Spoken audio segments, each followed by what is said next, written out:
बच्चों, आज की कक्षा हिंदी इलेक्टिव की कक्षा है। आज हम ममता कालिया द्वारा रचित पाठ दूसरा देवदास के शेष भाग का अध्ययन करेंगे। पाठ की शुरुआत करने से पहले मैं आपको यह बता दूं कि लेखिका ने इस पाठ का नाम दूसरा देवदास क्यों रखा है। आप लोगों ने शायद शरद चंद्र द्वारा रचित उपन्यास देवदास जरूर पढ़ा होगा या उसके बारे में जरूर सुना होगा, और नहीं तो कम से कम उस पर बनी फिल्म देवदास जरूर देखी होगी। देवदास एक प्रेम कथा है और सुयोग से दूसरा देवदास भी प्रेम से ही संबंधित कथा है। इसलिए लेखिका ने इस पाठ के नायक संभव को दूसरे देवदास की संज्ञा दी। तो चलिए पाठ की शुरुआत करते हैं। कथा चल रही है हर के पौड़ी की, हरि के मंदिर की, गंगा स्नान, गंगा आरती की। तो चलिए पाठ की शुरुआत करते हैं। संभव काफी देर से नहा रहा था। संभव कथा नायक जब घाट पर आया तो मंगल पंडा बोले, का हो जजमान, बड़ी देर लगाए दी। जब वह घाट पर आया तो मंगल पंडा ने उनसे क्या कहा कि क्या हो जजमान, आपने बड़ी देर लगा दी, हम तो डर गए थे। संभव हंसा। उसके एक सार खूबसूरत दांत सांवले चेहरे पर फाग उठे, यानी उसके पंक्तिबद्ध खूबसूरत दांत उसके सांवले चेहरे पर चमचमा उठे। उसने लापरवाही से कपड़े पहने और जांघिया निचोड़कर थैले में डाला। जब वह कुर्ते से पोंछकर चश्मा लगा रहा था, पंडे ने उसके माथे पर चंदन तिलक लगाने को हाथ बढ़ाया। उसने चेहरा हटा लिया। उसने चेहरा हटाते हुए इशारे से तिलक लगाने के लिए मना किया। तो मंगल पंडा ने कहा, चंदन तिलक के बगैर स्नान अधूरा होता है बेटा। तब मंगल पंडा ने क्या कहा कि चंदन और तिलक के बगैर गंगा स्नान जो होता है वो अधूरा होता है। संभव ने चुपचाप तिलक लगवा लिया। वह वापस सीढ़ियां चढ़ ही रहा था कि पौड़ी पर बने एक छोटे से मंदिर के पुजारी ने आवाज लगाई, अरे दर्शन तो करते जाओ। संभव ठिठक गया। उसकी इस चीजों में नियमित आस्था तो नहीं थी। उसकी इस तरह के क्रियाकलापों में नियमित आस्था नहीं थी, कर्म कांडों में आस्था नहीं थी। पर नानी ने कहा था मंदिर में 20 आने चढ़ा कर आना। 20 आना मतलब 1 रुपया 25 पैसा। 1 रुपया के 16 आने और 25 पैसा का 4 आने। संभव ने कुर्ते की जेब में हाथ डाला। 1 रुपये का नोट तो मिल गया। चवन्नी के लिए उसे कुछ प्रयत्न करना पड़ा। चवन्नी जेब में नहीं थी। संभव ने थैला खखोरा, थैला को टटोला। पुजारी ने उसकी परेशानी ताड़ ली। इधर आओ, हम रेजगारी दें। संभव ने झेपते हुए 1 का नोट जेब में रखकर 2 का नोट निकाला। पुजारी ने चरणामृत दिया और लाल रंग का कलावा बांधने के लिए हाथ बढ़ाया। कलावा मतलब रक्षा सूत्र। संभव का ध्यान कलावे की तरफ नहीं था, वह गंगा जी की छटा निहार रहा था। संभव का ध्यान कलावे की ओर नहीं था, वह गंगा जी की सुंदरता को निहार रहा था। तभी एक और दुबली नाजुक सी कलाई पुजारी की तरफ बढ़ाई।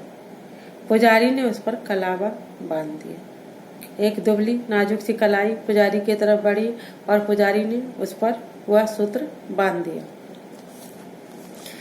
उस हाथ ने थाली में 5.25 रुपये रखे। लड़की अब बिल्कुल बराबर में खड़ी आंख मूंदकर अर्चन कर रही थी। आंख मूंदकर क्या कर रही थी? अर्चन कर रही थी, मतलब प्रार्थना कर रही थी। संभव ने यकायक मुड़कर उसकी ओर गौर किया। यकायक मतलब अचानक। अचानक मुड़कर संभव ने उसकी ओर गौर से देखा। उसके कपड़े एकदम भीगे हुए थे, यहाँ तक कि उसके गुलाबी आंचल में संभव के कुर्ते का उसकी गुलाबी आंचल से संभव के कुर्ते का कोना भी गीला हो रहा था।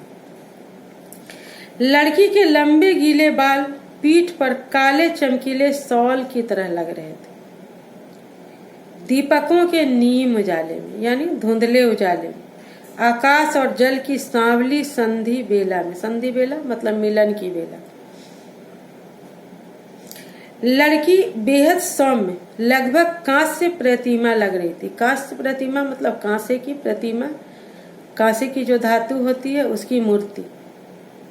लड़की ने कहा, पंडित जी आज तो आरती हो चुकी, क्या करें, हमें देर हो गई।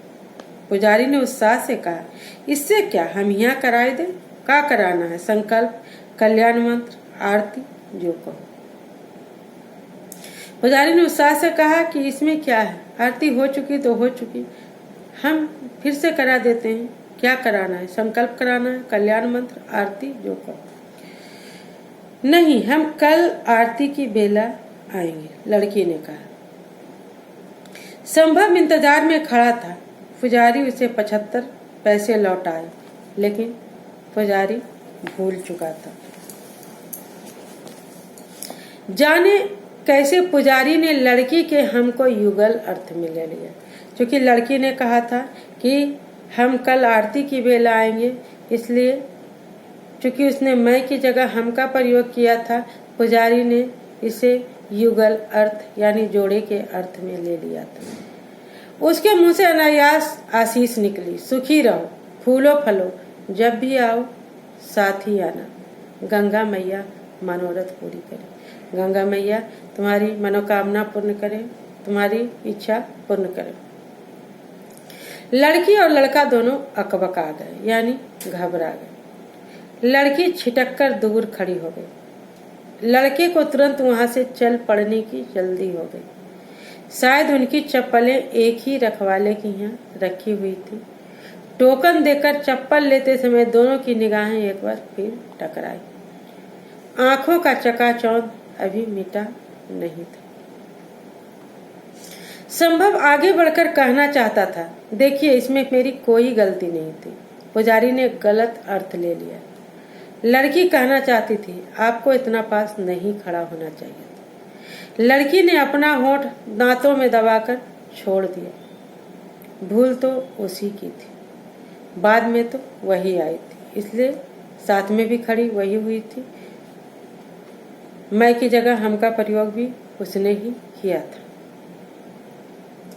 अंधेरे में घबराकर कहाँ कितनी पास खड़ी हुई उसे कुछ खबर नहीं थी, लेकिन बातचीत के लायक दोनों की मन स्थिति नहीं थी, यानी मन की स्थिति नहीं थी, पहचान भी नहीं। दोनों ने नजरें बचाते हुए चप्पल पहनी। लड़की घबराहट में ठीक से चप्पल नहीं पहन पाई, थोड़ी सी अंगूठे में अटकाकर ही आगे बढ़ गई।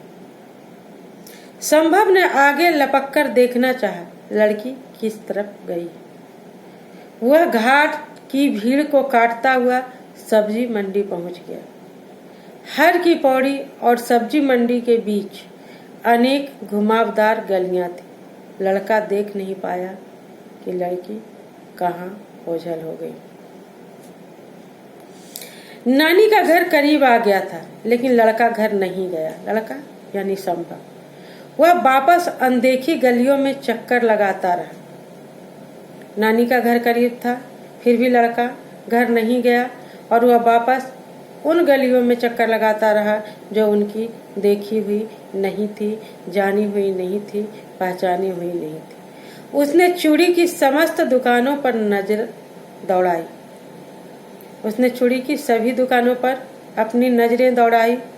हर दुकान पर भीड़ थी, पर एक भीगी गुलाबी आकृति नहीं थी, यानी वह लड़की कहीं नहीं दिखाई दी।